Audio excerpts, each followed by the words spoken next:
Grayson Riegel, head coach of myjewishcoach.com.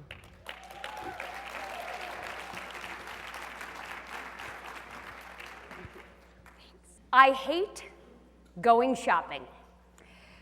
I can name several things I would rather do than go shopping. Number one is I would rather wait online for several hours at the DMV. I would rather go to the dentist and voluntarily have my gums scraped.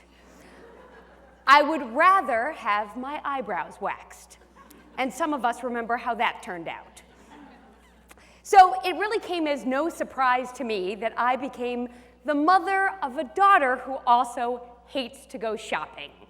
And while that wasn't a surprise, what did happen one day in the dressing room of Nordstrom absolutely was. I was standing outside the dressing room because, of course, I wasn't allowed inside with my teenage daughter, Sophie. And all of a sudden, the door to the dressing room burst open and Sophie started running. Sophie, where are you going? Mom, let's go. Sophie, what's wrong? Mom, let's get out of here. Sophie, you have to tell me what is going on. Mom, do you know what they do here to people who steal things? No, I don't know what they do to people who steal things. She said, I just read the sign, and it said, shoplifters will be prostituted.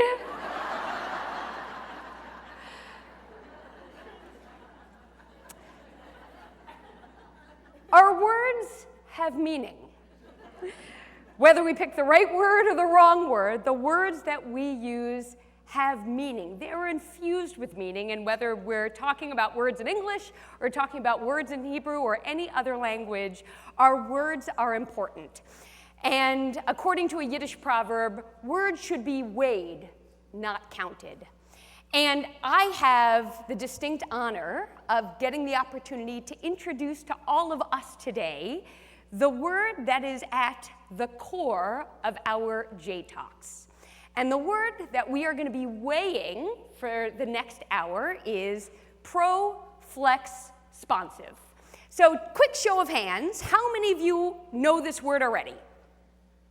Okay, you've been using it since childhood, naturally, right? As we all have. You know, it goes bottle, car, and then pro-flex-sponsive. When I first heard this word, when it was presented to me from the JCC Association as the theme of today's JTalks, it immediately reminded me of one of my favorite tools that I use in facilitating and coaching called appreciative inquiry. And I'm not going to spend a lot of time talking about appreciative inquiry. If we have the opportunity to be in a workshop together over the next 2 days, chances are you'll hear me use a little bit of appreciative inquiry in the work that we do. But let's just think about those two words for a second. Appreciate means to value or admire, and it also means to grow. And inquiry means to get curious about. So appreciative inquiry is us getting curious about the things that we value and how to make them grow. And the very first principle of appreciative inquiry is called the constructionist principle. And here's what it says. It says that words create worlds. Words create worlds. The language we use creates the world that we live in, and not just the world that we live in for ourselves, but the worlds that our JCC members live in, the worlds that our leaders live in, the worlds that our colleagues and staff live in, the world that our community lives in. And just as an example of this, think about the word or words you use to describe what it is that you do every day. Do you describe what you do every day as your job? Do you describe it as your career? Do you describe it as your calling? Whether you use job, career, or calling, that creates a world that you live and work in. Anybody in this room who's ever been touched by illness knows that words create worlds. There is a world that you live in before you hear the word cancer, and there's a world that you live in after you hear that world, and those worlds don't ever look or feel the same. I know that my world changed after I heard 2 words 15 years ago. It's twins. And I'm living in that world. I'm trying to survive in that world, but I am living in that world every day.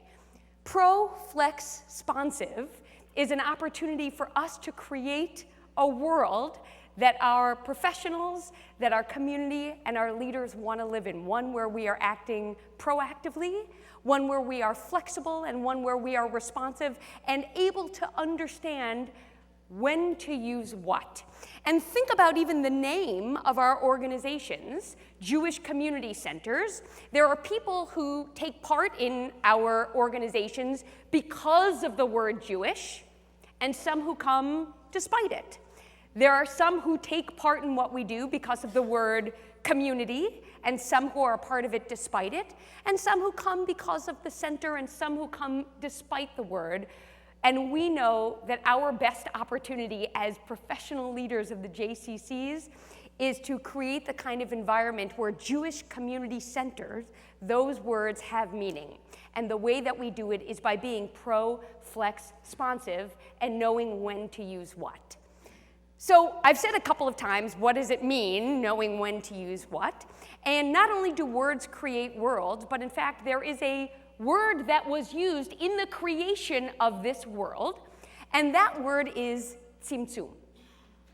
Some of you have had your coffee already. Let's try it together. Tzimtzum. Tzimtzum. Try not to spit on your neighbor. Tzimtzum is the word that describes what God had to do in order to create space for the universe, right? So God is originally described as being all present, fills in all the spaces, but at some point God said, if I am going to allow there to be people and trees and boats and earth to be created, I actually need to contract myself.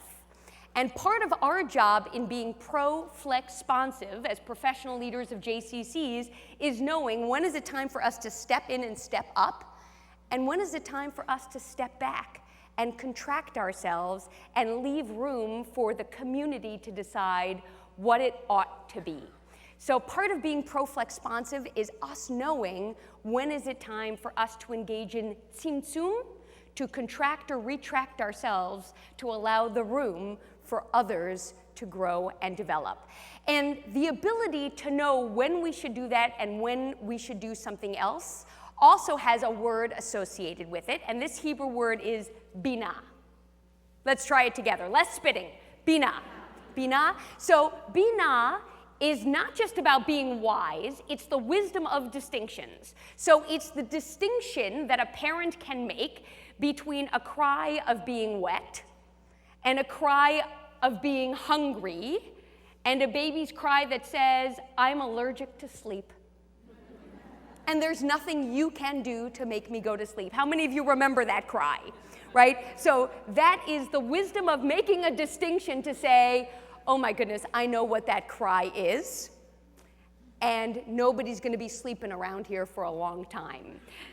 It's the wisdom of distinction that the rooster said to understand between 4:59 p.m. and 5 a.m., right? Knowing when is it night and when is it day. And it's the wisdom of distinction to know that indeed a tomato is a fruit, but you do not put it in a fruit salad. But if you do, please don't invite me over to your house for dessert.